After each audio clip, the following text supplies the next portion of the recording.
Eto, nakadiskarte ako ng pera kay pareng Ekte. Buti na lang napahiram niya ako kaya may pambayad na tayo ng kuryente. Nakakahiya tuloy. Tinanong ko pa niya sa akin kung ano nang ginagawa mo. Sabi ko hanggang ngayon nag-aaral ka pa rin. Hindi ka pa rin tapos. Ba't naman kasi kailangan niyo pa akong banggitin eh? Lalo lang tuloy ako napapahiya sa ginagawa niyo. Pwede namang manahimik na lang kayo. Paano ako mananahimik? Kitang-kita nila kung paano ako mamasada at magpakahirap araw-araw. Saka hindi maiiwasang hindi sila magtanong sa'yo dahil alam nila, mahigit 6 na taong ka na sa kolehiyo. Ano ba kasing ginagawa mo sa eskwela at hindi ka na makagraduate? Tapos kapag pupunta ako sa school mo, ayaw mo naman. Kung ano-anong dinadahilan mo. Ano ba talagang balak mo sa buhay mong bata ka? Pwede ba, Tay? Huwag ngayon. Sinasabi ko lang sa'yo dahil nagtataka na ang mga kamag-anak at kakilala natin. 24 ka na, pero hanggang ngayon hindi ka pa rin tapos. Yung iba nga dyan nakakapagtrabaho na sa ganyang edad eh. Yung iba naman, kahit na mas bata sa'yo at nag-aaral pa, ay nakakapag-sideline na. Mga working student. Ikaw, anong ginagawa mo? Pagdating dito sa bahay, hindi man kita nakikita nag-aaral o humahawak ng libro. Puro cellphone niyang inaatupag mo. Siguro kaya hindi ka matapos-tapos dahil puro bagsak ka. Tay, pwede ba? Tulog na mga kapitbahay oh. Maaga pang papasok ang mga yan bukas. Minamadali niyo ba ako? Alam niyo na nga may pinagdadaanan ako sa eskwela ngayon at nahihirapan din ako eh. Tapos mamadaliin niyo ako magtrabaho? Baka naman pwede maghinay-hinay lang kayo. Aba, Grace, hindi kita minamadali. Sinasabihan lang kita para malaman mo ang buhay. 24 ka na pero yung asta mo parang teenager ka pa rin. Ang nais ko lang naman, makapagtapos ka na at makapagtrabaho para hindi ka magaya sa mga tao rito. Alam mo naman kung gaano kahirap ang buhay ng mga tao rito sa lugar natin. Walang ibang hanap buhay rito kundi ang pamamasada ng tricycle, pagtitinda sa palengke o pangingisda sa ilog. Bilang tatay mo, pangarap ko makapagtrabaho ka sa magandang lugar at para magawa mo yun, kailangan mong ayusin ang pag-aaral mo. Anong masama sa sinasabi ko, ha? Para sa kinabukasan mo yun, tapos akala mo naman lagi ka nalang inaapi. Taon 2011, Masantol, Pampanga. 10:00 na ng gabi pero wala pa rin ang ama ni Grace na si Bando. Kaya naman sinamantala niya ang pagkakataon at lumabas ng bahay para magpahangin habang kausap ang isang classmate sa cellphone. Member siya ng text clan na kung tawagin ay Newborn Texter Clan o NBTC. Isa itong grupo sa cellphone kung saan nagpapadala ng group message ang bawat miyembro sa isa't isa. At kada buwan, nagkakaroon sila ng Grand Eyeball kung saan nagkikita-kita ang mga miyembro para makapag-bonding at makita sa personal ang mga naging barkada nila sa loob ng grupo. Simula nang mauso ito, nasa 5 text clan na ang sinalihan ni Grace. Pero dito siya ngayon pinaka-active sa NBTC dahil nandito ang ilan sa kanyang mga crush. At ang isa nga rito ay nakatakda niyang mamit sa Biyernes para matikman ang isa't isa. Walang iba kundi si Steven. Ano, tuloy ka ba talaga sa Biyernes? Magsabi ka agad para magawan ko ng paraan. Para makapag-absent ako sa school. Hindi pa ako 100% sure. Hinihintay ko pa kasi yung pinsan ko kung isasama niya ako dun sa sinasabi niya. Basta, sasabihan na lang kita. Kailan pa matutuloy yun? Nung nakaraang buwan mo pa ako pinangakuan pero lagi namang hindi natutuloy. Sorry na kasi. Alam mo naman bago pa lang dito ang pinsan ko. Hindi pa niya kabisado ang mga lugar dito kaya kailangan ko talaga siyang samahan. Binilin din siya sa akin ng magulang niya. Hindi ko naman din pwedeng pabayaan to. Basta, maghihintay ako sa Biyernes kahit anong mangyari. Ang tagal-tagal ko na naghihintay eh. Basta, gagawan ko ng paraan para sa'yo.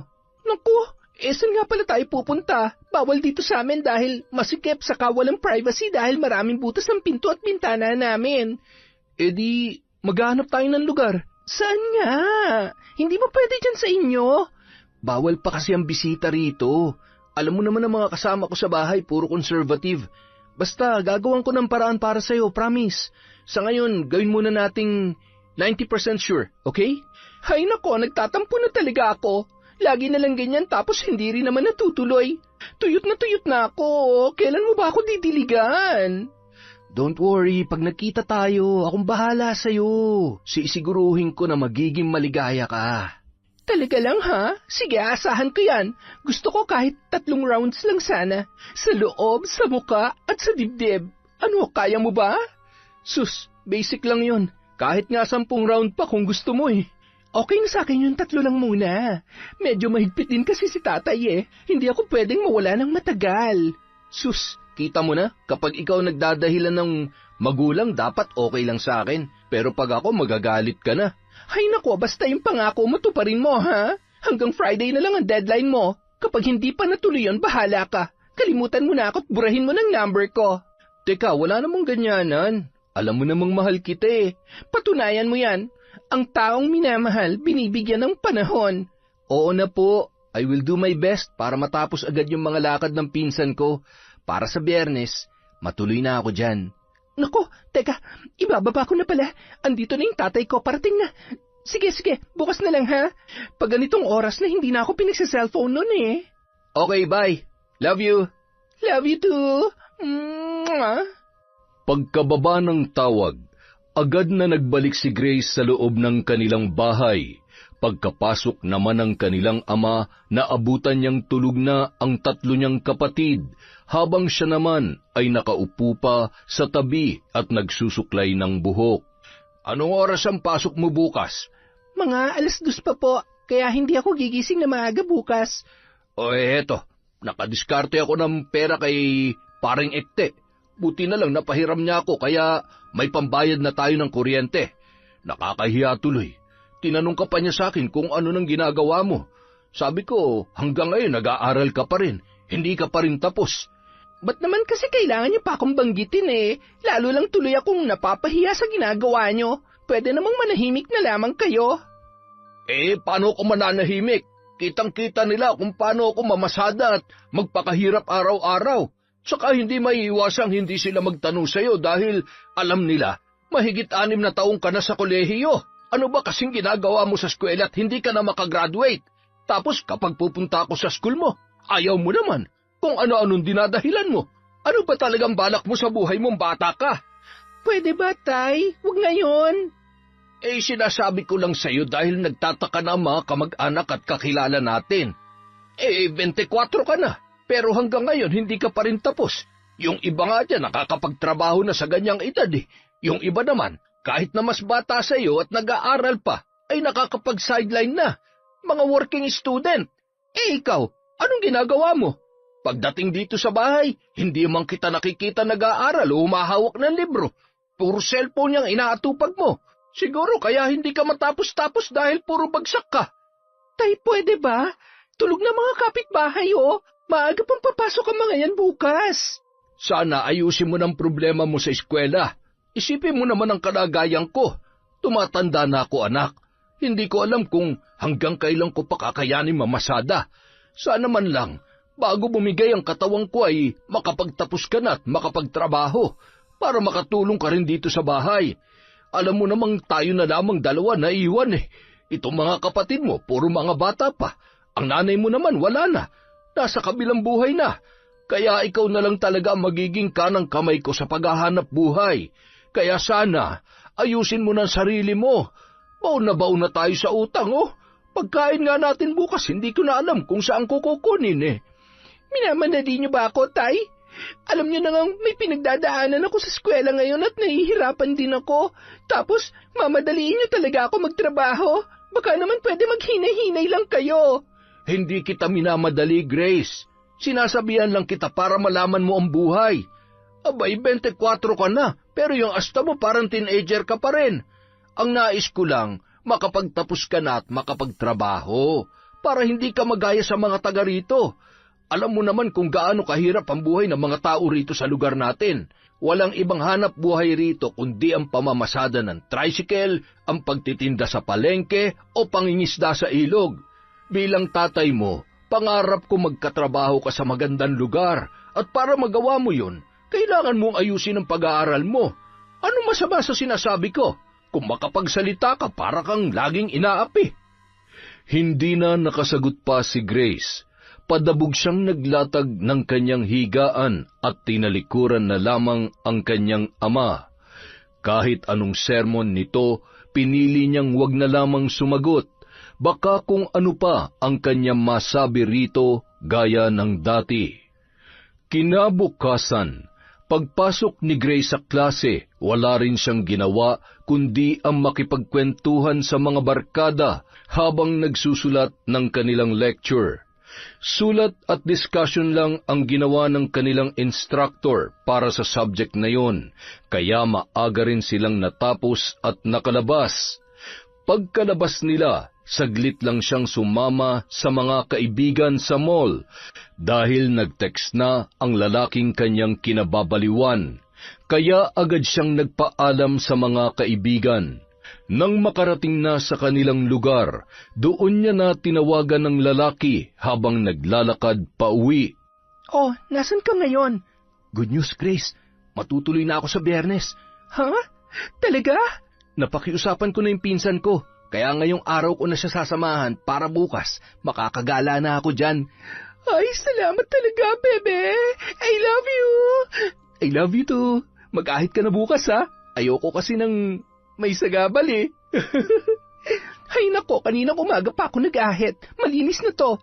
Basta siguruhin mo lang na mapapaligaya mo ako, ha? Huwag ka mag-alala. Akong bahala sa'yo. Ay nako, hindi na ako makapaghintay. Basta bukas, ha? Huwag ka malilate. Teka, sandali. Saan pala tayo? Sabi mo, bawal dyan sa inyo. Yun na nga eh. Nagtanong na rin ako sa mga kaibigan ko. Hindi rin pwede sa kanila. Saka, anong palusot naman ang sasabihin ko? Ang hirap. So, paano na yan? Saan natin gagawin? Heto nga eh. Pauwi na ako, magbibihis lang ako tapos lalabas din ako agad. Maghahanap lang ako ng lugar na may privacy. Balitaan kita mamaya, ha? Sige, bebe. Salamat. Ibababa ko na to, ha?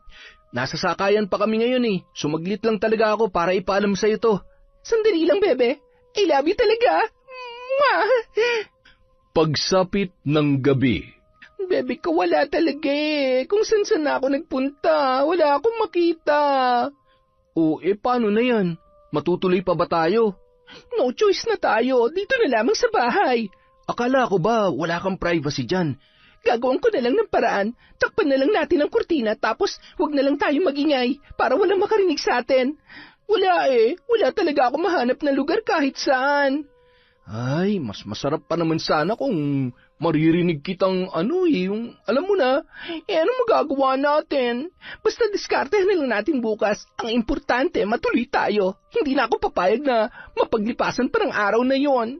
Basta siguruhin mong wala dyan yung tatay mo, ha? Oo, namamasada yun. Ang tagal-tagal ko na kayang hinintay to. At ilang beses mo na rin akong pinangakuan. Hindi ko na nga pinapansin yung iba kong katext para lamang sa'yo eh. Oo na. Teka, anong oras pala? 8:00 hanggang 12:00 ng tanghali pwede. Yung mga kapatid ko 12:30 pa uuwi. Tapos babalik sila sa school ng 1:00. Tapos 3:00 sila uuwi. So kahit ano sa mga yan pwede. Basta wag lang dun sa oras ng tanghalian nila, ha? Hindi ba umuwi yung tatay mo? Hindi yun. Gabi na yun uuwi. Oo, sige na. Kita na lang tayo bukas. I love you, bebe. Hindi na nakasagot pa si Grace nang biglang magbukas ang pinto at pumasok ang kanyang ama at mga kapatid. Agad niyang itinabi ang cellphone at nagkunwaring may inaayos sa kanyang bag. Anong oras ang pasok mo bukas? Tanghali ulit. Nakausap ko pala si Paring Cardo. May hiring daw sila ron sa Jollibee sa Apalit. Tumatanggap din daw sila ng mga working student. Ba't hindi mo subukan mag-apply? Tutal, tanghali naman ang pasok mo. Sa umaga, puntahan mo. Susubukan ko. May kailangan din kasi kaming ipasa sa school eh. O, di sa Sabado ka pumunta para walang pasok. Huwag mo sayangin ang pagkakataon. Manager siya sa branch na yon at nabanggit na kita sa kanya. Kaya isa ka sa mga hinihintay niyang pumunta ron. Oo na, sa Sabado na lang. Busy talaga ako bukas eh. Siguruhin mo, ha? Dahil sa Sabado, tatanungin uli kita kung pumunta ka ba talaga o hindi. Ayaw ko sanang puwersahin ka, kaso ang dami na talaga natin bayarin ngayon tapos baon na rin ako sa utang. Wala na akong ibang malalapitan na pwede makatulong sa akin kundi ikaw na lang. Nasa tamang edad ka na, Grace. Isipin mo na lang, yung mga kaedaran mo nagtatrabaho at kumikita na. Kaya ikaw sa lagay mong yan, pwede ka na rin maging working student, kahit pansamantala lang naman. Kapag medyo nakaluwag-luwag na tayo, pahihintuin na kita at mag-focus ka na uli sa pag-aaral. Ngayon lang talaga to dahil sobrang tambak na tong mga utang at gastos natin. Oo na, sa Sabado pupuntahan ko yun. Kinabukasan, dumating na ang katekst niyang si Steven na taga Bulacan. Gaya ng kanilang plano, sinarado nila ang mga pinto at bintana at tinakpan ng kurtina at mga karton ang mga butas. Naglatag na rin siya ng kutsyon sa sahig para maging komportable ang kanilang pwesto. Nang umagang yun, isinuko ni Grace ang kanyang sarili sa lalaki, gaya ng ginawa niya sa mga naunang lalaki na nakadate niya. Sa bawat klan na sinasalihan, ang lagi niyang hanap ay lalaking makakatalik. Hindi niya mapigilan ang labis na pag-iinit ng kanyang katawan. Para bang hindi siya mabubuhay kung walang makakagalaw sa kanya sa loob ng 1 buwan. Nang nakaraang buwan, may isang taga-Tarlac ding lalaki na miyembro ng klan nila ang nakagalaw sa kanya. Gwapo yun at matangkad. Ngayon naman si Steven na medyo maputi at tulad niya marami na ring karanasan sa ganitong bagay. Nang matapos sila, nagkwentuhan ng dalawa pero agad na ring umalis ang lalaki. Hindi kasi nila alam kung kailan darating ang kanyang ama. Bagamat namamasada yun ng ganoong oras, may mga pagkakataon na bigla rin yung umuuwi at nagdadala ng kung ano-ano sa kanilang bahay. Kaya para makasiguro, maaga na niyang pinuuwi si Steven. Ang mahalaga, natuloy na ang matagal nilang pinaplano. Araw ng Sabado, hapon na nakauwi ang dalaga. Galing siya sa apalit at pinuntahan ang sinasabi ng kanyang ama na hiring sa Jollibee kung saan manager ang kakilala nito. Oh, kumusta ang lakad mo? Ayun, napuntahan ko na. Anong balita? Tapos na ang interview at exam. Tatawagan na lang daw nila ako para sa update. Kung ganoon, lagi mong bantayan yung cellphone mo, baka tumawag nga sila. Opo, lagi ako nakabantay dito. Nakautang na ako ng ulam dyan. Mamamasada muna ulit ako hanggang mamayang gabi. Piyesta ngayon sa kabilang barangay, kaya maraming pasahero. Kumain na lang kayo dyan ng mga kapatid mo, ha? Opo, sige. Nung sumunod na araw, umuwi si Grace na galit sa kanyang ama. Pagod na nga siya sa biyahe mula sa eskwela, ang pagdadabog pa nito ang kanyang madadatnan sa bahay. Ano na naman ba kasing problema? Bakit nagwawala kayo dyan? Nakausap ko ulit yung kakilala ko. Ang sabi niya, bagsak ka raw sa interview mo. Ay naku, wala na. Hindi ka natanggap. Bakit kasi hindi mo inayos? Ano naman ang magagawa ko kung hindi akong kailangan nila? Hindi lang naman ako ang in-interview ron eh. Maraming naging aplikante noon. Kahit na. Ano ba kasi ginawa mo at bakit mo magsak ka? Nag-aaral ka naman. Tapos interview lang, ibinagsak mo pa. Tay, ibang ganap sa eskwela at iba kapag trabaho na. Tsaka lahat ng tinanong nila sa akin, hindi naman namin pinag-aralan sa school. Kung bakit kasi sinabak-sabak niyo pa ako ron eh. Alam niyo namang wala pa akong experience dyan. Natural, hindi ko pa alam ang isasagot sa lahat ng mga tanong nila. Kahit na. Bakit yung iba naman dyan nag-aaral pero natatanggap naman sa trabaho? Hindi mo kasi inayos. Siguro pati pag-aaral mo hindi mo inaayos kaya wala nangyayari sa buhay mo eh. Para yun lang galit na kayo? Ano nga magagawa ko kung ibang hanap nila? Saka malay ko ba sa kung anong ginagawa nila ron? Hindi naman ako madalas pumunta doon. Paano ko malalaman kung anong takbo ng trabaho ron? Ano may sasagot ko sa kanila? Wala ka na ba talagang ibang alam gawin kundi ang sumagot-sagot? Parang ipinagmamalaki mo pa talaga na bumagsak ka at wala kang alam. Sino ba nagkukulong sa akin dito mula ng bata pa ako? Di ba kayo lang naman ni nanay? Mula bata kapag gusto kong makipaglaro, binabawalan niyo ako. Kapag gusto kong lumabas, hinihigpitan niyo ako. Kapag gusto kong makisalamuha sa iba, lagi niyo sinusungitan ng mga kinakaibigan ko. Mula nun hanggang paglaki ko, ganyan ang ginagawa niyo sa akin. Gusto kong makita ang mundo pero kinukulong niyo ako rito sa bahay. Tapos ngayon lumaki na ako, hindi mulat sa maraming bagay, nagagalit kayo kasi bumagsak ako at wala akong alam. Aba, pinagtataasan mo ako ng boses? Huwag mong pinagsasalitaan ng ganyan na nanay mo. Namatay siya sa sakit dahil sa'yo. Sa huling sandali ng buhay niya, wala kang ibang binigay kundi sakit ng ulo kaya maaga siyang sumuko. Dahil sa mga paninigaw mo sa kanya, nawalan siya ng ganang lumaban sa buhay. Ikaw ang dahilan kaya siya namatay. Di ako na. Ako naman lagi eh. Wala na akong ginawang tama sa paningin niyo. Bakit numalit ako? May ginawa rin ba kayong tama sa akin bukod sa paghihigpit at pagsusungit niyo? Kung lumaki man akong walang alam ngayon dahil yun sa inyo. Yung ibang bata dyan, hinayaan sila mag-explore sa labas. Tapos kayo ano? Ginagawa niyo akong prinsesa dito. Kung ano man na meron ako ngayon, lahat yun epekto ng mga ginagawa niyo sa akin. Prinsesang nakakulong. Kaya huwag niyo akong sisihin kung bakit tayo naghihirap ng ganito. Ginagawa ko naman lahat para matutuwa. Kaya nga ako nag-aaral eh. Pero huwag kayong umasa na matututunan ko lahat dahil kahit 6 na taon na ako sa kolehiyo, mas mahaba pa ang panahon na kinulong at hinigpitan niyo ako rito sa bahay. Sa sobrang sama ng loob, napilitan ng lumabas si Grace para hindi na marinig ang nakakairitang boses ng ama. Naglibot-libot na lang siya sa labas at muling nag-group message sa kanilang clan. Sabay sabing bad trip siya nung araw na yon at kailangan niya ng makakausap. 4 na lalaki ang agad na nag-reply sa dalaga. Kabilang na ron si Steven. Pinagsabay-sabay niyang kausapin ang mga ito sa text kaya kahit papaano nabawasan ang bigat ng kanyang dibdib. Nang gabing yun, hindi pa rin umuwi si Grace. Nakatambay pa rin siya sa plaza at nagpapahangin. Hinihintay niya ang tawag ni Steven dahil nangako ito na tatawag sa kanya sa oras ng gabi. Mabuti na lamang, bago pa siya tuluyang mainip ay tumawag na ang binata. Agad yung sinagot ng dalaga. Hello, bebe. Nasaan ka? Heto. Tapos ko na ulit samahan yung pinsan ko sa lakad niya. Ano, ayos ka lang ba? Hindi pa nga ako umuwi eh. Parang hindi pa ako handang harapin si tatay ngayon. Ganito naman kami lagi kapag nag-aaway. Lumalayas talaga ako. Hanggang kailan ka magtatampo dyan? Alam mo kung ako sa'yo, umuwi ka na. Tiisin mo na lang muna yung mga sermon niya. Huwag ka na lang sumagot kahit nakakainis na. Kapag pinatagal mo pa yan, baka hanggang bukas, sermon pa rin ang almusal mo. Mas nakakainis yun, di ba? Kaya makinig ka. Umuwi ka na at hayaan mo na siya mag-sermon. Ganun lang talaga magulang kapag galit. Hindi sila matatahimik hanggat hindi nakakapaglabas ng sama ng loob.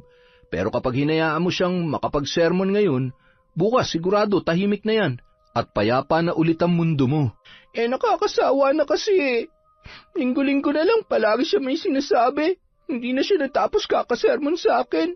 Kung matapos man siya ngayon o bukas, ano na naman kaya ang susunod na isa-sermon niya sa akin sa susunod na mga araw? Sigurado may bago na namang ibabanat yun. Hayaan mo na. Basta sundin mo na lang yung sinasabi ko. Kapag galit siya, huwag mong sabayan para hindi na humaba ang usapan. Pero bebe, may sasabihin pa sana ako eh. Oh, sige lang. Ano ba yun? Di ba sabi mo, maraming negosyo ang parents mo? May hiring ba sila dyan? Kahit na yung pinakamababang posisyon lang. Yung pwedeng working student. Baka naman pwede mo akong ilapit to. Medyo kailangan ko kasi ng pera eh. Isa rin kasi to sa lagi namin pinag-aawayan ni tatay eh. Ganun ba? Parang meron naman. Pero tatanungin ko muna si tatay para sigurado ha. Bukas babalitaan kita. Sige, sana matulungan mo ako. Ngayon lang ako hihingi ng pabor sa'yo. Huwag mo sanang kalimutan yung mga araw na niloloadan kita para lang makapag-GM ka. Sana ako naman ang tulungan mo ngayon. Gagawin ko ang lahat na makakaya ko, bebe. Ha? Huwag kang mag-alala. Salamat ha. Bukas hihintayin ko ang text mo. Tapos pag nagkita tayo, babawi ako sa'yo. Oo na, sige na. Basta umuwi ka na sa inyo at huwag mo na lang sabayan ng galit ng tatay mo, okay? Saka gabi na, baka mapagtripan ka pa dyan sa labas. O sige, uuwi na ako, ibababa ko na to. Salamat ulit ha. Buti na lang nakilala kita. Huwag ka mag-alala. Mula ngayon, wala na akong ibang kakausapin. Ikaw na lang. Seryoso ba yan? Pero salamat din Alam mo naman, simula nang magkakilala tayo, ikaw lang lagi ang pinaglalaanan ko ng ganitong oras at panahon. At gaya ng lagi kong sinasabi sa'yo, gagawin kong lahat para matulungan ka sa lahat ng problema mo. Basta ako lang, wala nang iba, ha? Siyempre naman. Mula ngayon, sayong-sayo na lang ako. Pagkatapos ng kanilang pag-uusap, medyo nag-alinlangan ang dalaga. Mahal na rin niya si Steven pero hindi rin niya maipapangako na dito lang niya maibibigay ang kanyang sarili. Kahit kasi may nararamdaman na siya para sa isang tao, hindi pa rin niya mapigilang mahulog sa iba, lalo na kapag nakatagpo uli siya ng lalaki na kanyang matitipuhan. Kinabukasan, may subject na pang-umaga si Grace kaya maaga rin siyang gumising at nag-ayos. Naglalakad na siya patungo sa sakayan ng jeep nang mayroon siyang mapansin sa isang tabi. Umagaw sa kanyang pansin ang isang matandang babae na sumisigaw at nagmumura sa daan. Mga siraulo kayo! Mga walang kwenta! Ako ang puputol sa sungay niyo, mga demonyo! Akala niyo matatakot ako sa inyo? Kayo matakot sa akin, mga inutil! Mga hampas lupa! Mga hinayupak! Pinagtitinginan na yon ng mga tambay at iba pang naglalakad sa daan. Nang medyo kumalma na ang matanda at naupo sa isang tabi, isang dalaga ang nakita niyang nagmagandang loob dito at nagbigay ng isang piraso ng mais na nakabalot pa. Kinuha yun ng matanda pero hindi ito nagpasalamat sa dalaga, ni wala siyang sinabi sa babaeng yun. Parang nasa ibang dimensyon ang utak ng ali. Patuloy lang ito sa pagmumura habang nakaangat ang isang kamay at nakahawak sa mais na binigay sa kanya. Hindi nagtagal, pinabayaan na lamang siya ng mga tao. Si Grace naman ay sumakay na ng jeep para pumasok sa eskwelahan. Samantala, pagdating sa klase, sa mga probinsya, usong-uso ang mga mangkukulam at mambabarang na yan. Pero alam nyo ba na dito sa atin sa Pampanga, may sarili rin tayong bersyon. Ang mga sinaunang Kapampangan ay malalim din ang kaalaman sa pangkukulam at pambabarang. Pero ang pambabarang nila ay hindi lang nakakulong sa pagbibigay ng sakit o sumpa sa kanilang mga binibiktima. Noong unang panahon, ang ilang mga mambabarang na nabuhay rito sa atin, may kakayahan din magpagalaw ng mga bagay gaya ng rebulto o manika. May kakayahan din silang lumikha ng espiritu para gawing haunted ang isang lugar. May kapangyarihan din sila para bumuhay ng bangkay at utusan ito ng mga karumal-dumal na gawain. Sa kauna-unahang pagkakataon, doon lang nakuha ng instructor ang atensyon ng lahat, kabilang na si Grace.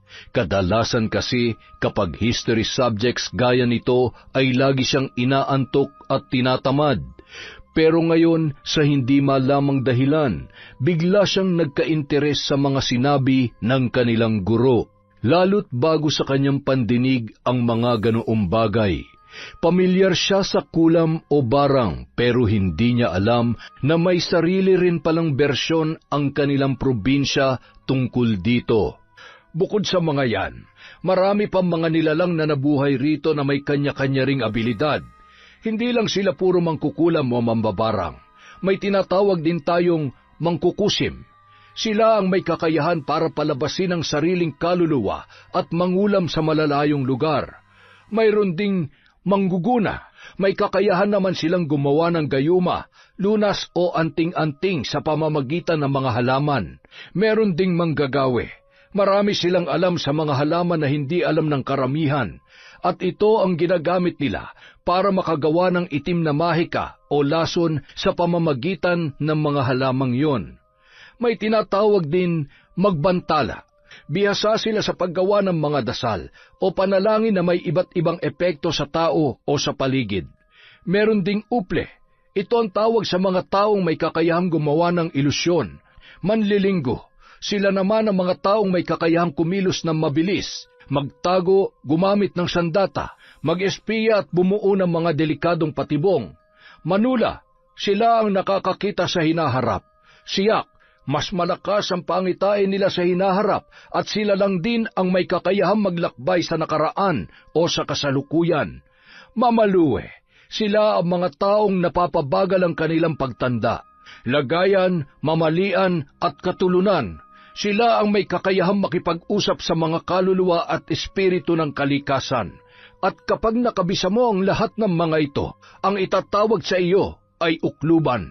Taglay niya ang kapangyarihan ng lahat ng mga nabanggit, kaya siya rin ang pinakamalakas. At yan ang makulay na mundo ng mga taong may kalam dito sa ating probinsya. Ang salitang kalam ay nangangahulugang the gifted sa Ingles. Sila ang mga taong nabiyayaan ng kakaibang kapangyarihan o abilidad. At noong unang panahon, maraming mga kapampangan ang sinasabing may kalam, pero dahil sa pagkalat ng gyera, hindi na nila ito naipasa pa sa kanilang mga kadugo, kaya unti-unti rin silang nabawasan, hanggang sa mawala na sa kasaysayan. Tuwang-tuwa si Grace at ang kanyang mga kaklase sa kanilang natuklasan. Hindi niya akalaing ganito pala kalawak ang mundo nilang mga kapampangan pagdating sa kulam o barang. Akala niya ang pangkukulam o pambabarang ay nakakulong lamang sa pagbibigay ng sakit o sumpa sa isang tao. Marami pa palang kakayahan ang mga ito at marami pa silang mga kauri na hindi pa alam ng karamihan. Lalo na sa mga hindi taga Pampanga. Napapaisip tuloy siya kung may ganun pa bang mga tao o nilalang sa panahon ngayon. Pagkatapos ng klase, sa kanyang pag-uwi, kumain na agad sila ng kanyang mga kapatid. At nang matapos siya sa gawain sa kusina, pinalabas na muna niya ang mga yon habang siya ay pumwesto sa isang tabi at inatupag muli ang keypad ng kanyang cellphone. Sa dami ng group messages, napuno agad ang inbox niya kaya nagbura na muna siya ng mga text message. Pagkatapos ay nakatanggap siya ng GM sa kanilang welcoming officer kung saan inanunsyo ang mga bagong miyembro ng kanilang clan. 3 babae yun at 2 lalaki. Sinave niya ang number ng mga ito at nagpadala na rin siya ng GM o group message para i-welcome ang mga bago nilang miyembro.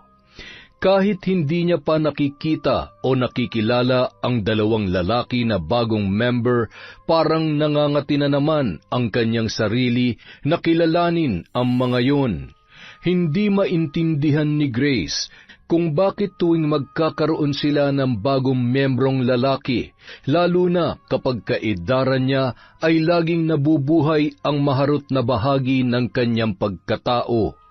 Hindi niya mapigilang mapalapit sa mga ito para makuha ang kanilang Facebook account. Kapag nakita niyang gwapo, doon lang siya makikipag-close sa mga bagong member. Nang gabing yun, isa sa mga bagong miyembrong lalaki ang naging kaklose niya agad sa text. 2:00 na ng madaling araw pero panay pa rin ang palitan nila ng mensahe. Ero ang pangalan noon at malapit lang din ang tirahan sa kanilang lugar. Malapit sa college school kung saan siya pumapasok. Lalo pa siyang tinamaan dito nang malamang bad boy ang binata. Mahilig sa suntukan pero malambing. Yun pa naman ang isa sa mga gusto niya sa lalaki. Bukod sa maginoo at medyo bastos, type rin niya ang mahilig sa suntukan at makipagbasagan ng muka. Para kung sakaling malagay siya sa peligro ay merong magtatanggol sa kanya at kaya siyang ipaglaban sa kahit na anong panganib. Kinabukasan, nang makalabas na lahat ng mga kasama niya sa bahay, doon lang niya pinatawag ang lalaki sa kanya para magkarinigan na sila ng kanilang mga boses. Wow! Ang gwapo rin palang pakinggan ng boses mo. Thank you Ako rin Gustong-gusto ko rin naririnig yung boses mo ngayon. Aba, marunong sumagot Kailan ka pa na pwede? Bukas, libre ako. Bakit?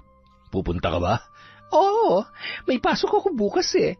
Gusto mo sundin mo ako sa school pagkatapos ng klase namin?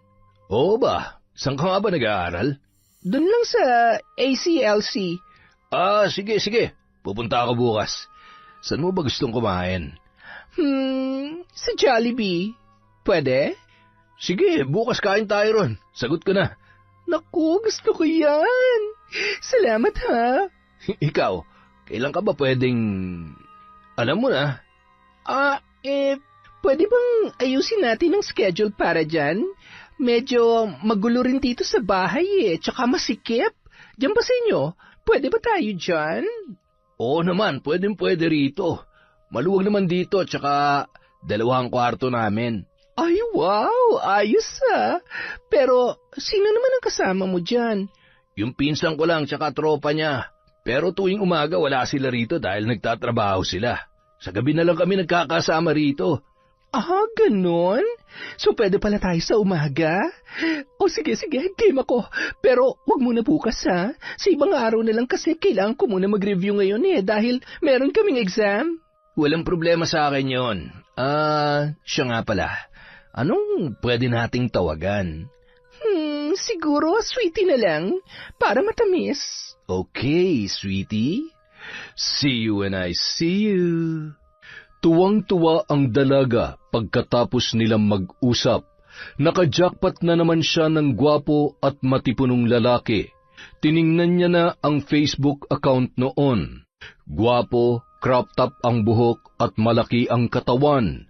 Bad boy na bad boy ang dating. May hiwa pa sa kabilang kilay. Ngayon lang siya makakatikim ng bad boy kaya hindi na niya ito palalampasin. Iniisip niya na hindi naman yon malalaman ni Steven. Pakikiusapan na lang niya bukas ang bagong kakilala na huwag ipagsabi ang nakatakdang mangyayari sa kanila. Kinabukasan, habang papasok siya ay nakita na naman niya ang matandang babae na nagmumura. Gaya ng inaasahan, pinagtitinginan na naman yun ng mga tao at pinagtitripan pa ng mga batang naglalaro.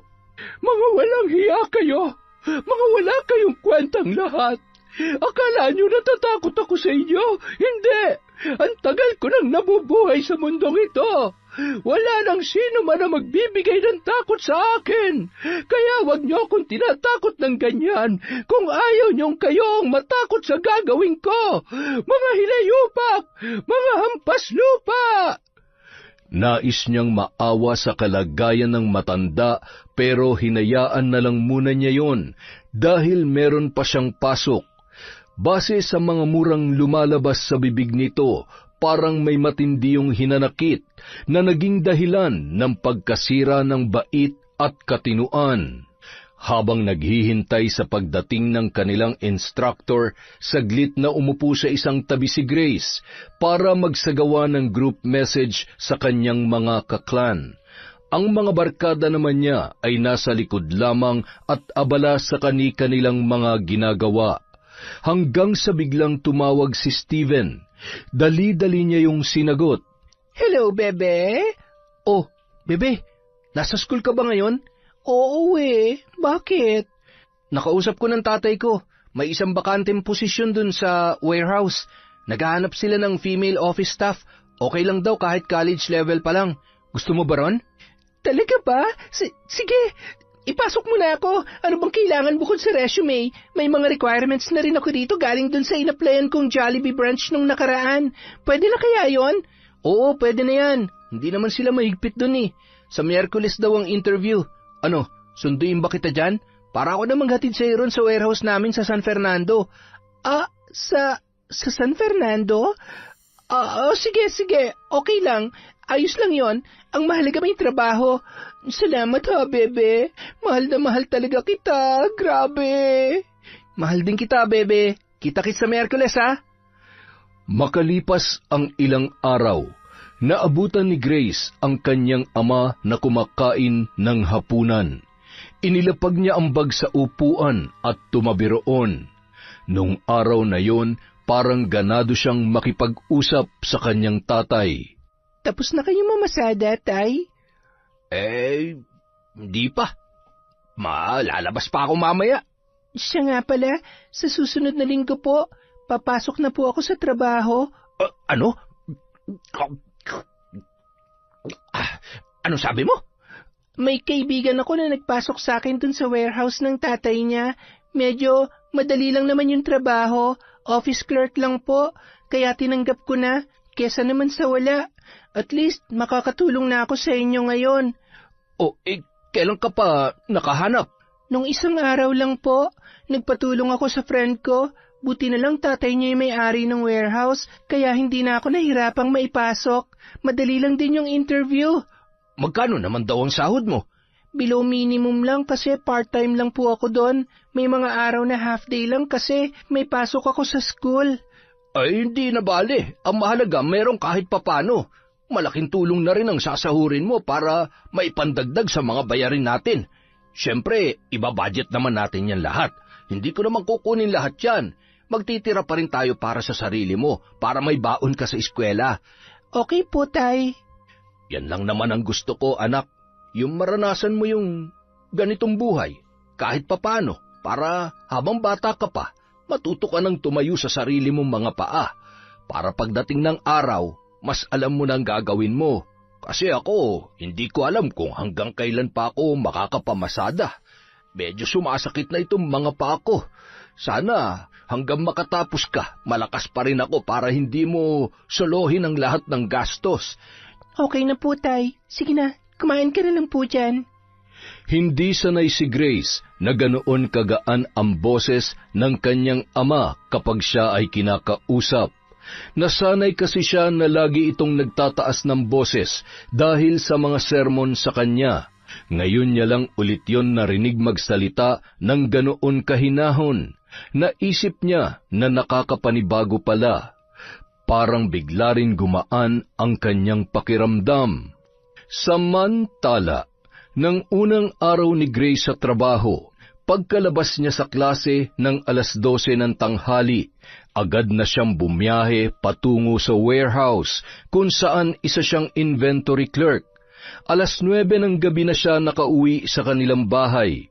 Naabutan niya na tulog na ang kanyang mga kapatid, habang ang kanyang ama naman ay tila naghihintay sa kanyang pagdating. Kumusta ang trabaho mo? Ayos naman po. Hindi ka ba masyadong nahirapan? Hindi naman. Tinuturuan naman ako doon. Bukas aalis ako. Nagpapasama sa akin yung kaibigan ko sa San Simon. Baka madaling araw na ako makauwi. Iiwan na lang kita ng pera dito bukas, ha? Bilhan mo ng ulam ang mga kapatid mo bago ka pumasok. Sige po, magpapahinga na po ako. Kahit hindi nagalit ang tinig ng kanyang ama, naiilang pa rin si Grace na kausapin yun. Hindi pa rin kasi mabura sa kanyang ala-ala ang lahat ng sermon noon sa araw-araw na nagdaraan.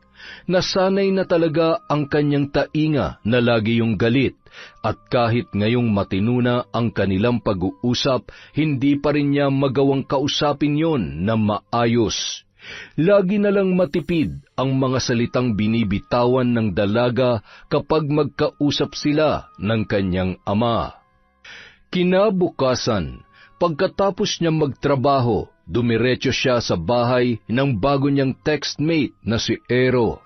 Ito na ang pangalawang beses na nakapunta siya sa bahay noon, at ito na rin ang pangalawang pagkakataon na may mangyayari sa kanila. Hindi niya akalaing mas magugustuhan niya ito kesa kay Steven. Mas gwapo at mas malinis tingnan si Steven, pero mas mahusay si Ero pagdating sa kama. Para sa kanya, wala rin namang magiging problema kung pagsasabayin niya ang dalawa dahil una sa lahat, hindi naman sila opisyal na magnobyo ni Steven. Nagtatawagan sila ng bebe, pero ganun din naman siya sa iba pa niyang mga katekst na lalaki.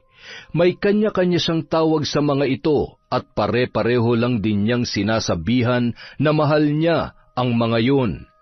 At ngayon, isa na si Ero sa mga idinagdag niya sa kanyang listahan. Buti nakapunta ka ngayon, pinayagan ka ng tatay mo. Hindi Hindi papayag yon, no? Wala kasi siya ngayon sa bahay kaya malaya akong gumala ngayon. Bukas na madaling araw pa siya darating kaya dito na ako dumiretso. Yung mga kapatid mo? Nabilhan ko na sila ng pagkain kanina hanggang hapunan. Sinabihan ko na rin sila na gagabihin ako ngayong araw kaya wala na magiging hadlang. Pwede na nating ulitin yung nakaraan kasi sobra akong nasarapan sa ginawa natin eh. Talaga ba? Nagustuhan mo yung helicopter style na ginawa natin? Ay, oo, grabe. Ang sarap sa pakiramdam. Ulitin natin ngayon, dali. Sige, simulan mo na at ako'y hihiga na. Nung araw na yun, magkasama na naman nilang pinagsaluhan ang mainit na gabi. Samantala, hating gabi na nang makauwi si Grace sa kanilang bahay. Pagkapasok niya sa loob, naabutan niyang tulog na ang kanyang mga kapatid. Naging maingat siya sa pagbibihis at paglatag ng kanyang higaan para hindi na maabala pa ang mga yun. Nang mga sandaling yun, maganda ang mood ni Grace dahil nasiyahan siya sa ginawa nila ng lalaki. Marami siyang natutunan dahil sa lahat ng kanyang mga nakarelasyon, yun lamang ang nakapagbigay sa kanya ng ganoong kaligayahan. Handa na sana siyang matulog nang bigla siyang makarinig ng ingay sa labas ng kanilang bahay. Napakamot ng ulo ang dalaga. Narinig na naman niya ang nagmumurang boses ng matandang babae na dayo sa kanilang lugar. Ngayon lang niya yun nakita, pero marami na agad nakakakilala rito dahil kung saan-saan daw ito napapadpad at wala raw ginagawa kundi ang magmura sa daan. Kapag may nagmamagandang loob sa matanda at sinusubukang magbigay ng limos, hindi niya tinatanggap. Puro masasamang salita lamang lagi ang lumalabas sa bibig ng naturang babae. Mga wala kayong kwenta! Mga gago! Mga manloloko! Mga salot sa mundo! Bakit hindi pa kayo mawala? Ang dapat sa inyo ay nasusunog sa dagat-dagatang apoy. Kung walang kikilos, ako ang tatapos sa inyo. Puputulin ko yung mga kinabukasan nyo, yung pinagmamalaki ninyo. Lumapit kayo rito. Sige, subukan nyo ako. Napabuntong hininga na lamang si Grace. Napaisip tuloy siya kung ano ang nangyari sa matanda para mawala ng ganito ang kanyang katinuan. Para bang wala ng ibang dumadaloy sa loob ng kanyang katawan, kundi puro galit at puot lamang.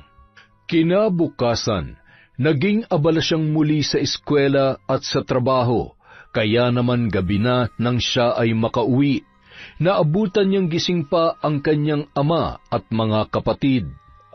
Grace, anong oras ka nakakalabas sa trabaho? 8:00 po, yung oras na nagsasara ang warehouse namin.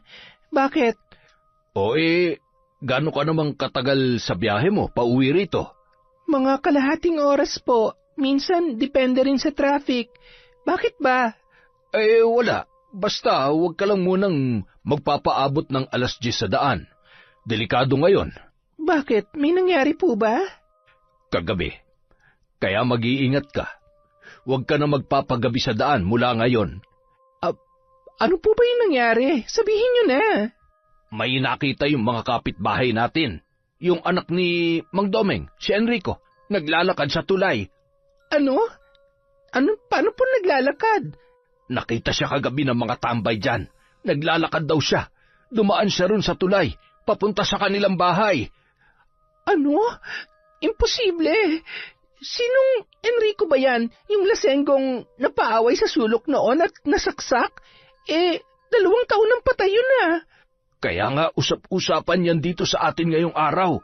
Nakita raw si Enrico na naglalakad papunta sa bahay nila sa dulo ng tulay kagabi. Mga bandang 10:00. Suot niya pa raw yung barong na suot-suot niya sa loob ng kabaong. Punit-punit na nga raw yung damit at amoy na bubulok na. Seryoso ba talaga yan? Naniniwala kayo doon? Bakit? Ikaw ba? Hindi ka naniniwala sa multo? Aswang? Engkanto? Kulam? Naniniwala naman ako sa mga ganyan. Pero yung sa buhay na biglang babangon at maglalakad, yun lang ang hindi ko pinaniniwalaan. Tsaka walang ganun sa atin, di ba? Anong wala? Amalanhig ang tawag dun sa ibang lugar. Sa madaling salita, zombie. Kung naniniwala ka sa mga multo at aswang, wala rin pinagkaiba ang zombie sa kanila. Mga alagad sila ng kadiliman. Grabe naman sa kadiliman. Pero bakit naman biglang babangon yung bangkay ni Enrico? 2 taon na nakaliping yon. Saka ano pong uwian niya? Di ba mula nung mamatay si Mang Domeng, nung nakaraang buwan giniba na yung bahay nila dyan? Puro damo na lang ngayon ang nandun. Yun na nga. Marami rin na nagtataka kung paano siya nabuhay at kung anong kailangan niya. Kaya ikaw, mag-iingat ka na rin mula ngayon. Huwag ka nang magpapagabi masyado. Kung kinakailangan mong umuwi na maaga, gawin mo para hindi mo siya makasalubong at baka kung ano pang gawin sa'yo nun. Ano naman ang magagawa ng isang taong patay na? Yun na nga. Patay na pero biglang bumangon pa. Kaya sigurado may ibig sabihin yun. May masamang pangitain yun. Kaya dapat ka talagang matakot. Nako, kilala mo naman yan si Enrico. Kahit nung buhay pa, di ba? Araw-araw laging sumasabak sa mga riot yan sa plaza. Hindi nauubusan ng kaaway. Laging nasa inuman, sugalan at patayan. Ayan tuloy ang nangyari. Nasaksak, nakarma. Kung nung nabubuhay pa siya, ganun na siya kasama, paano pa kaya ngayon bigla siyang bumangon ulit sa libingan niya? Oo na nga.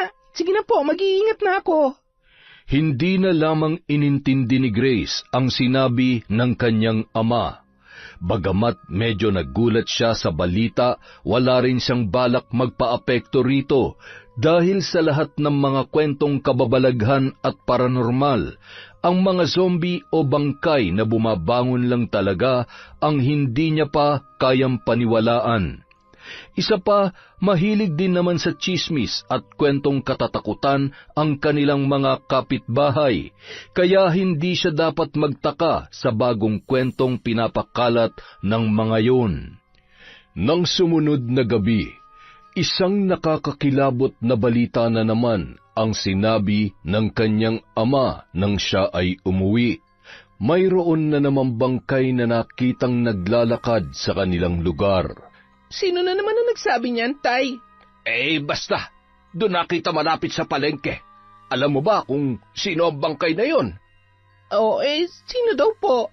Si Miguel. Ano? Si Miguel? Yung anak ni Mang Enteng na tindero sa palengke? Yung binatang namatay dahil sa aksidente sa motor?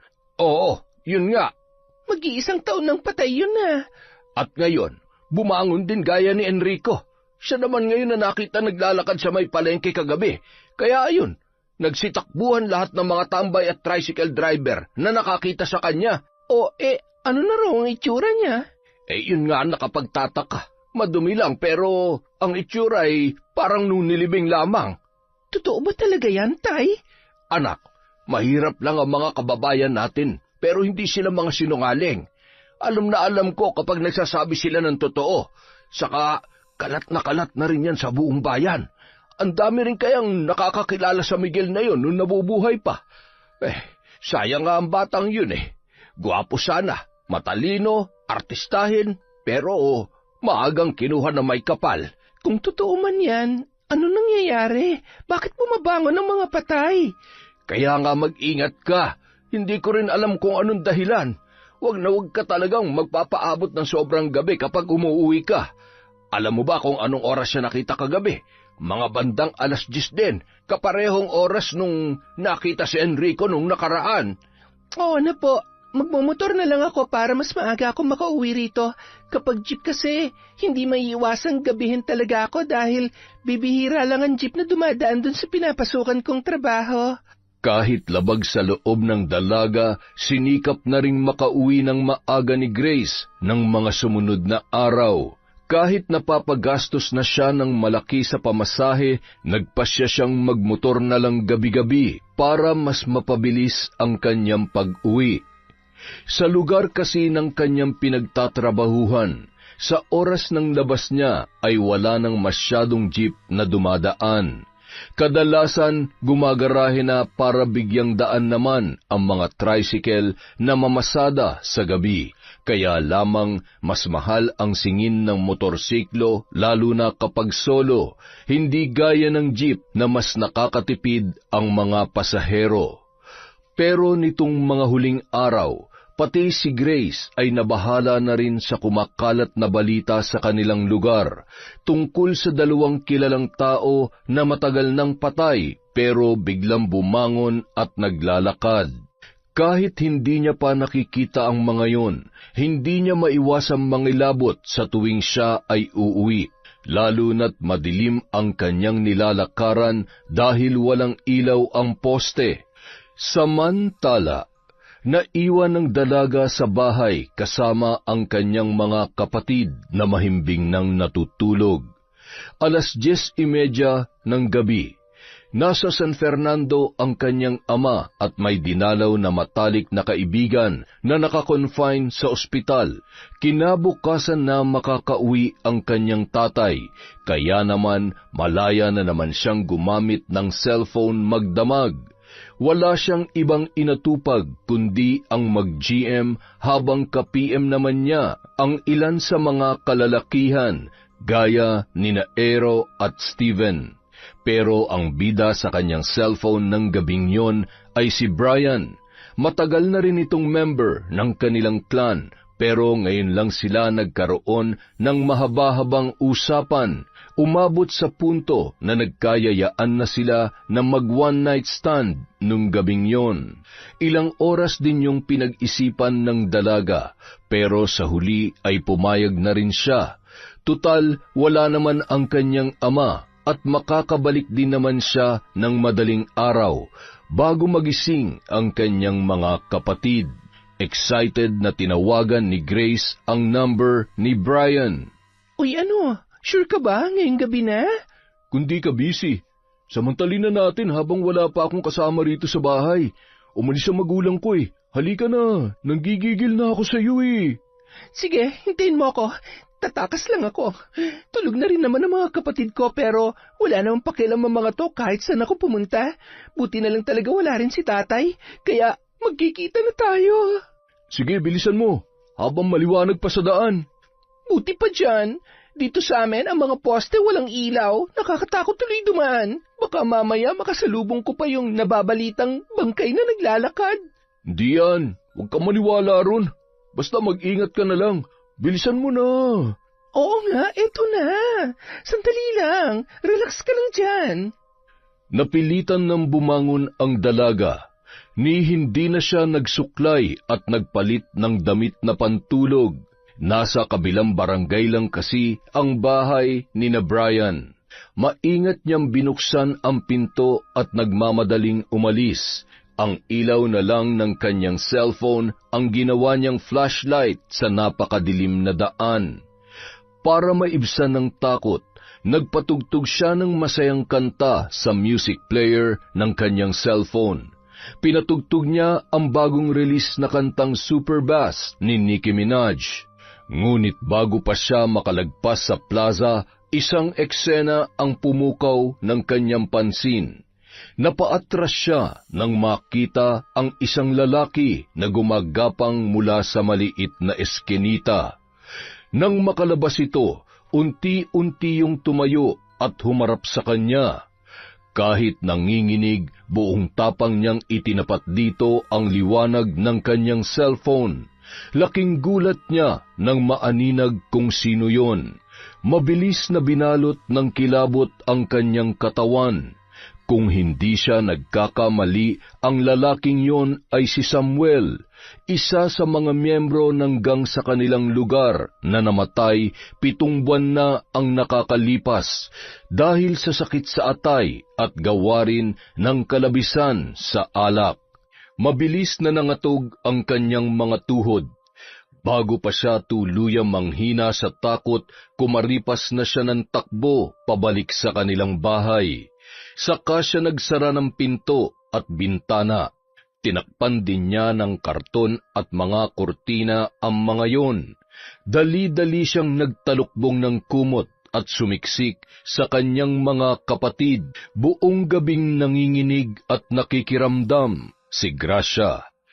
Kinabukasan, araw ng Sabado, walang pasok sa eskwelahan ang dalaga.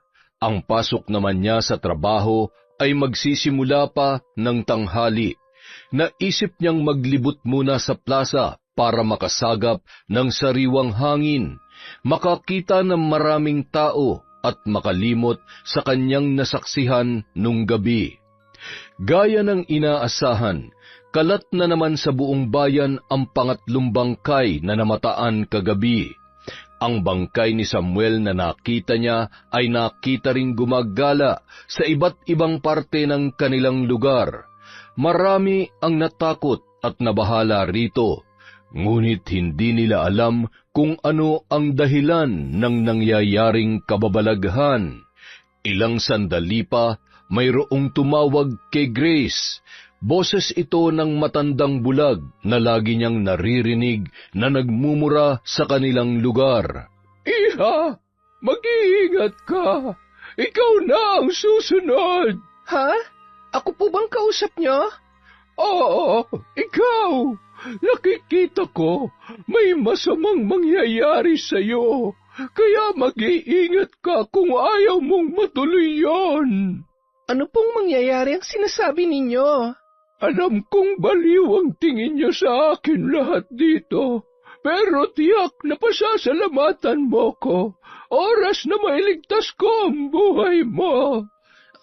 Ano po bang ibig niyong sabihin? Hindi ko po kayo maintindihan. Makinig ka.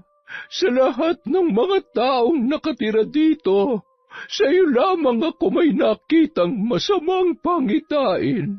At kung hindi ka makikinig sa babala ko, sasapitin mo rin ang nangyari sa kanya. Sino po bang tinutukoy niyo? Ano bang ibig niyong sabihin, Lola? Sa lugar na ito, may isang babaeng nawawala. 3 taon na ang nakalipas, ngunit wala pa ring nakakakita sa kanyang katawan. Kaya para mabigyan siya ng hustisya, dumayo ko rito upang hanapin ang mga taong gumawa noon sa kanya. Ano po? Babaeng nawawala? Teka, parang may naaalala nga ako. 3 years ago, may napabalitang nawawala nga dito sa amin. Schoolmate ko po siya, si Katrina. Siya po ba ang tinutukoy ninyo? Siya lang kasi ang kilala kong babae rito na bigla na lamang nawala at hanggang ngayon ay hindi pa rin natatagpuan.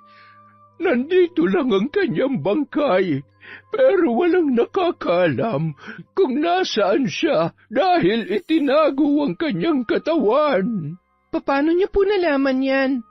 Dahil isa kong mambabarang, iha. Mambabarang? Parte rin po ba ng kapangyarihan niyo makakita ng mga may alam ka tungkol sa akin? Parang nabanggit lang po ng teacher namin noong nakaraan. May sinabi siya na hindi lahat ng mambabarang ay puro pagbibigay ng sakit lang ang ginagawa. Malawak ang sakop ng kanilang kapangyarihan. Tama po ba ako? Oo, hindi lahat ng mambabarang ay nananakit. Ako, ginagamit ko ang aking kapangyarihan para bigyan ng hustisya ang mga namayapa na sa mundo na pinagkaitan nito. Nakakausap ko ang kanilang mga kaluluwa, nahanap ko ang kanilang mga katawan, at nalalaman ko ang katotohanan sa kanilang pagkawala. At sino man ang makita ng aking mga mata na may kagagawan nito, sila ay parurusahan ko ng matinding barang. Kaya naman ang aking misyon ay magpunta sa iba't ibang lugar para maghanap ng mga ligaw na bangkay o kaluluwa na tila kinalimutan na ng panahon. Tinutulungan ko silang makamit ang kanilang hustisya sa pamamagitan ng pagbibigay ng parusa sa lahat ng mga taong may kinalaman sa kanilang pagkamatay. Ang mga taong ito ang aking binabarang at binibigyan ng walang kapantay na sakit at sumpa. Ngunit sa lahat ng napuntahan ko, ang lugar na ito at ang kasong natuklasan ko rito ay naiiba. Dahil ang 3 tao na may kinalaman sa pagkawala at pagkamatay ng babaeng yon ay patay na rin. Ano po? Ano pong ibig niyong sabihin na patay na sila, Lola? Kaya para mabigyan pa rin sila ng parusa, ginamit ko ang aking kapangyarihan para gisingin ang kanilang mga bangkay at bigyan sila ng parusang hanggang sa kabilang buhay ay kanilang mararamdaman. Ang aking pambabarang ay hindi lamang gumagana sa mga buhay na tao. Dumadapo rin ito pati sa kanilang mga kaluluwa. Ano po? Ibig sabihin, yung 3 bangkay na nabalitaang bumangon dito sa amin, silang may kinalaman sa pagkamatay at pagkawala ni Katrina? Tama ka. At oras na bumangon ang kanilang bangkay, nangangahulugan na dumapo na sa kanilang mga kaluluwa ang aking barang. Kaya habang nasusunog sila sa impyerno, mararamdaman din nila ang walang katapusang sakit, hapdi at kirot ng aking sumpa. Ang kanilang pagdurusa ay magiging triple. Pero saan naman po pumupunta ang mga bangkay na bumabangon? Lakad po sila ng lakad. Malalaman mo yan sa susunod na mga araw. Ikaw, kung ayaw mong matulad sa babaeng tinutukoy ko, iwasan mo na lahat ng mga lalaking kinakasama mo ngayon. Ang mga lalaking nakapaligid sa iyo ang magpapahamak sa iyong buhay. Ha? Paano niyo po? Sa isang titig ko pa lamang sa tao, alam ko na ang lahat tungkol sa kanya, pati ang kanyang nagliliyab na mga lihim. Kaya kung gusto mong mabuhay pa, talikuran mo na ang mga taong pinagnanasahan mo. Sila maghahatid sa iyo sa bingit ng kamatayan. Paano niyo po nakikitang lahat ng ito? Bulag naman po kayo. Oo, bulag nga ako. Pero hindi kayang hadlangan ng kapansarang ito ang aking kapangyarihan at abilidad. Kaya tandaan mo lahat ng sinabi ko kung gusto mong mailigtas pa ang sarili mo. Napaisip si Grace sa sinabi sa kanya ng matanda, kaya siya nilapitan nito ay dahil nakita niya ang mangyayari kay Grace. Ilang araw gumulo sa kanyang isipan ang kanyang mga narinig, hanggang sa isang balita ang pumutok sa kanilang lugar. Ang bangkay ni Katrina na 3 taon nang nawawala ay natagpuan na raw nung araw na yon. Nakita yon sa abandonadong bahagi ng isang eskenita sa may palengke. Pero hindi lang daw yon ang kanilang natagpuan, dahil nagulat ang lahat matapos nilang makita ang bangkay nina Enrico, Miguel at Samuel, nakatabi mismo ng bangkay ni Katrina. Dahil daw sa bangkay ng 3 lalaki, kaya nila nakita ang katawan ng babae na matagal nang nawawala. Kung hindi pa bumangon ang mga yon sa kanilang mga libingan, hindi matutunton ang kinaroroonan ng katawan ni Katrina. Gawa ng kuryosidad, pinuntahan ni Grace ang mismong lugar. Nagulat din siya sa kanyang nakita. Bukod sa buto na lamang ang bangkay ng babae, nakita rin niya ang 3 lalaki na ginagapangan ng malalaking insekto at ang kalahati ng balat ng mga ito ay halos lusaw na. Ilang araw hindi nakatulog na maayos si Grace dahil sa mga nasaksihan.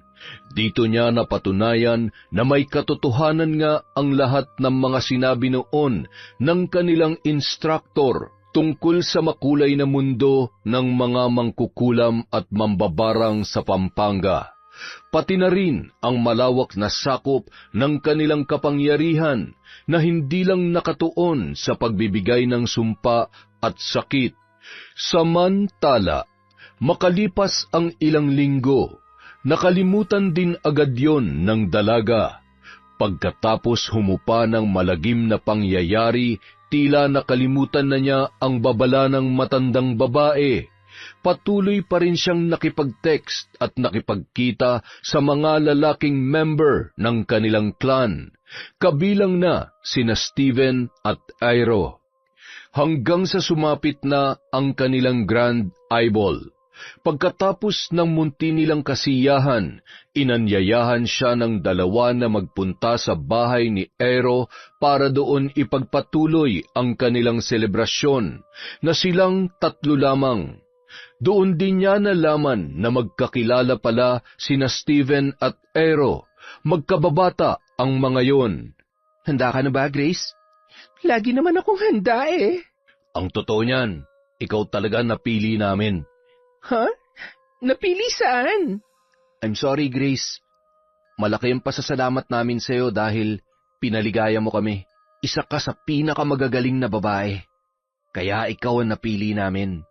Napili nga saan? Ilang sandali pa, isang grupo ng mga kalalakihan ang biglang pumasok sa loob. Nasa 10 ang bilang ng mga yon.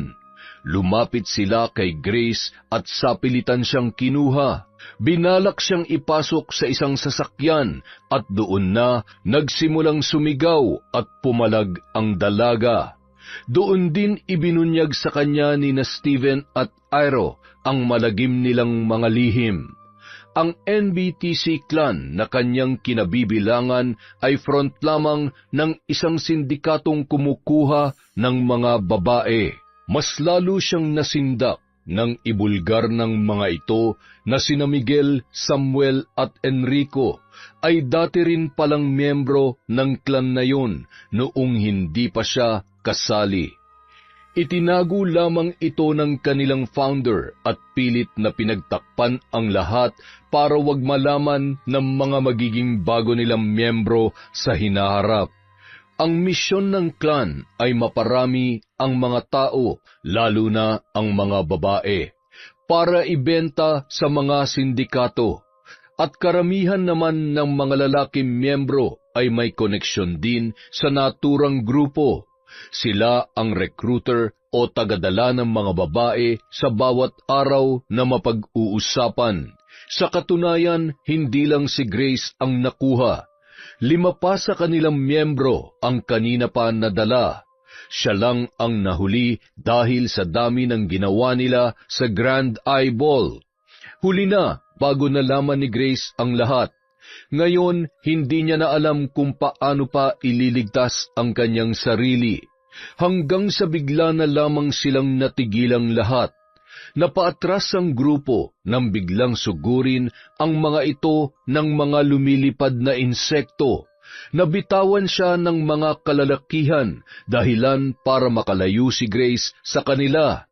Kitang-kita niya mula roon kung paano sugurin at pasukin ng mga lumilipad na insekto ang bibig, ilong at tainga ng grupo. Kabilang na sina Steven at Ero na parehong nanloko sa kanya. Ilang sandali pa, bigla na lamang siyang nakarinig ng pamilyar na tinig. Hindi ka talaga marunong makinig, babae. Lola, kayo po ba yan? Kayo po ba may gawa nito? Dahil nalaman kong hindi mo sinunod ang aking babala. Napilitan akong manatili rito ng ilan pang mga linggo para bantayan at iligtas ka. Ayokong maulit pang muli ang masaklap na nangyari dito dahil lang sa ginagawa mo. Hindi ka marunong mag-ingat, hindi ka marunong makinig. Masyado kang uhaw sa laman. Kung hindi pa ako dumating, malamang kabilang ka na rin sa mga mapapahamak ngayong gabi. Maraming salamat po, Lola. Maraming salamat po sa pagligtas niyo sa akin. Utang na loob ko po sa inyo aking buhay. Pasensya na po kung hindi ako nakinig sa inyo. Pasensya na kung naging pasaway at matigas ang ulo ko, pero simula po ngayon, magbabago na ako. Kaya maraming salamat po ulit sa pagliligtas niyo sa akin. Lumayo na tayo rito bago pa dumating ang iba nilang mga kasamahan. Sa kalagitnaan ng kanilang paglalakad. Ano na po palang binabalak niyo ngayon, Lola? Ngayong tapos na ang misyon ko rito, balak kong lumipat muli sa ibang lugar. Marami pang mga bangkay at kaluluwa rito sa mundo ang hindi pa rin nabibigyan ng hustisya. Hanggang ngayon, dahil pilit na pinagtatakpan ng mga makapangyarihan at maimpluwensyang tao ang katotohanan. Kaya naman, ang kapangyarihan kong makakita ng mga kapalaran, pangitain, makipag-usap sa kaluluwa, at pangbabarang ay nais kong gamitin para bigyan ng hustisya ang mga nasawi na hindi matahimik. Yun na lamang ang magagawa ko sa kanila ngayong wala na sila sa mundong ito. Napakadakila po ng inyong hangarin, Lola. Salamat po dahil naisip niyong gamitin sa mabuti ang pagiging mambabarang niyo.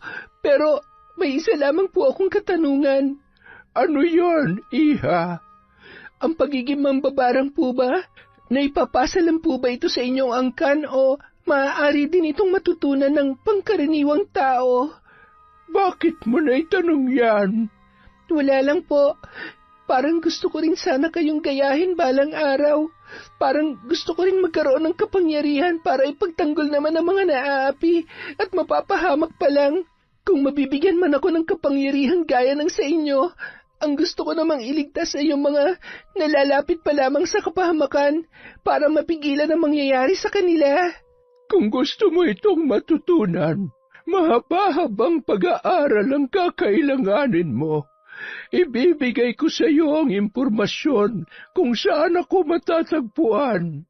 Pero makakaya mo ba itong paglaanan ng mahabang panahon? Sa ngayon, hindi pa po ako sigurado, Lola. Dahil working student po ako, nag-aaral ako sa umaga at nagtatrabaho naman sa gabi, pero oras na makagraduate ako at kapag medyo nakaluwag na kami sa mga gastos, doon na po ako magsisimula mag-aral. Sana sa mga panahong iyon, makita ko pa po kayo. Gustong-gusto ko po talagang matuto. Walang problema, Iha. Ito na rin siguro at tamang panahon para ipasa sa kabataan ang aming kakayahan. Dahil kung kaming matatanda lang ang hahawak nito, sino pa ang magbibigay ng hustisya sa hinaharap kapag kami wala na? Ipangako mo lamang sa akin na oras na matutunan mo ito, gagamitin mo ito sa kabutihan. Ipinapangako ko po, Lola. Handa ka na bang pasukin ang mundo ng kalam? Kalam? Nabanggit din po yun ng teacher ko. Ang ibig sabihin daw po nun ay mga taong nabibiyayaan ng kapangyarihan. Tama po ba ako, Lola? Tama ka. At dito sa Pampanga, hindi lang ako nag-iisang may kalam. Marami kami. Pero nagkalat lang kami sa iba't ibang lugar para isagawa ang aming misyon. Handa rin po ako makilala sila, Lola. Basta hintayin niyo lang po ako. Uunahin ko munang tapusin ang pag-aaral ko at pagtulong sa aking ama. Kapag maayos ng lahat, babalikan ko po kayo para mapag-aralan yan. Sana rin. Ayusin mo na ang relasyon mo sa iyong ama. Ayusin mo na ang pakikitungo sa kanya. Huwag mo na siyang sasagutin gaya ng ginagawa mong pagtataas ng boses noon sa namayapa mong ina. Matuto kang mahalin ang mga magulang mo habang nandito pa sila. Dahil kapag dumating ang panahon na sila'y namaalam na, hindi mo gugustuhing magsisi. Opo, Lola, pangako, magbabago na po ako. Hindi ko po sasayangin ang ikalawang buhay na ipinagkaloob niyo sa akin. Maraming salamat po ulit.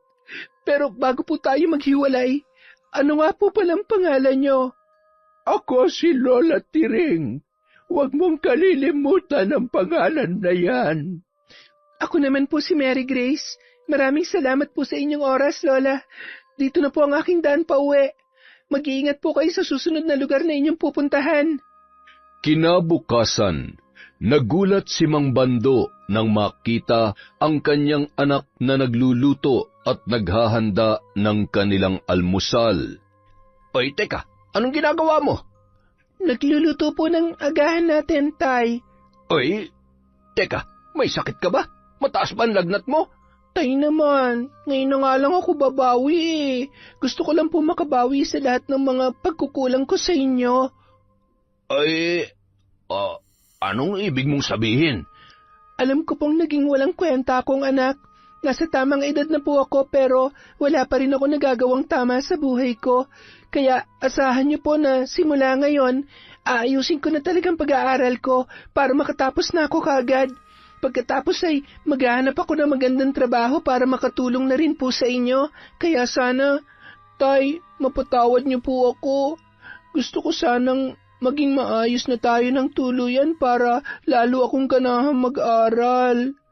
Ay nako, huwag mong isipin yun. Matagal na kitang pinapatawad. Salamat din at nauunawaan mo na rin ang gusto kong mangyari, anak. Para din naman to sa iyo eh. Para din ito sa ikabubuti mo at sa kinabukasan mo. Alam ko po yon. Kaya kain na po tayo. Saluhan niyo na po ako rito. Ang tagal na rin po mula nung huli tayong magkasabay na kumain sa pagkainan. Salamat anak ha. Mahal ka ni tatay, tandaan mo yan. Mahal ko kayo ng mga kapatid mo. Mahal na mahal din po namin kayo, Tay. At magmula nga noon, inayos na ni Grace ang kanyang buhay.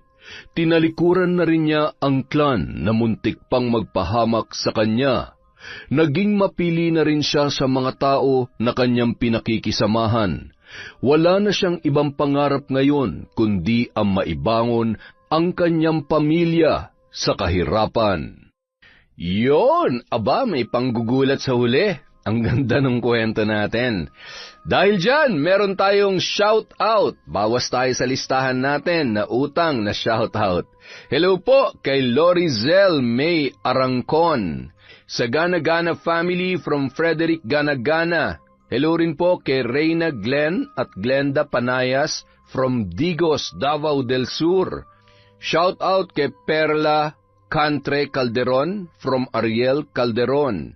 Hello po sa Mamado family, Criste Gomez from Crisgel Mamado. Magkakapatid na Ambrosio of Pakil Laguna from Corazon, Cacalda. Hello po kay Miss Drawing. Shout out kay Cynthia Gomez, kay Sean, Sam at Sebastian from Chonchamcheb. Hello po kay Africa Montañez. Hi kay Vilma Lumage Rumbawa, Lumage at Singpet family from Linda Lumage. Hi kay Minerva Concepcion from Pasig. Hello po kay Irma Umali from Italy.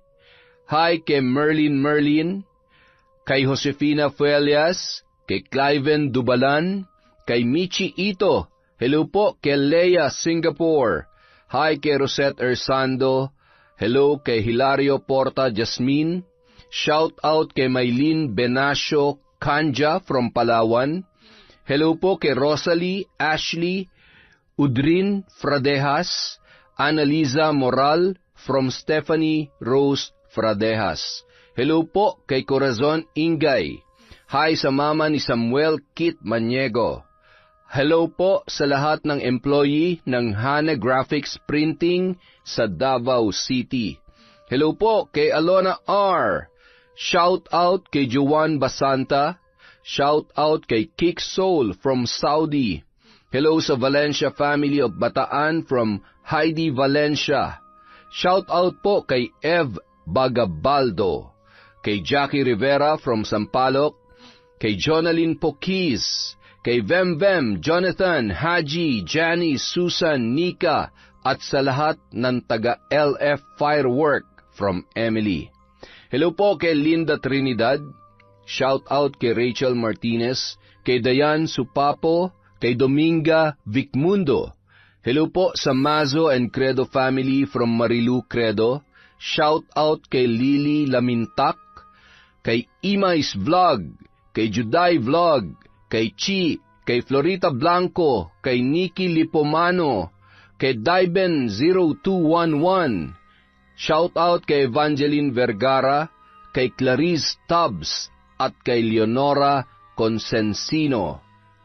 Sobrang dami na po ng isina-shoutout natin, kaya kung hindi man po kayo napagbigyan ngayon, may susunod pa po tayo.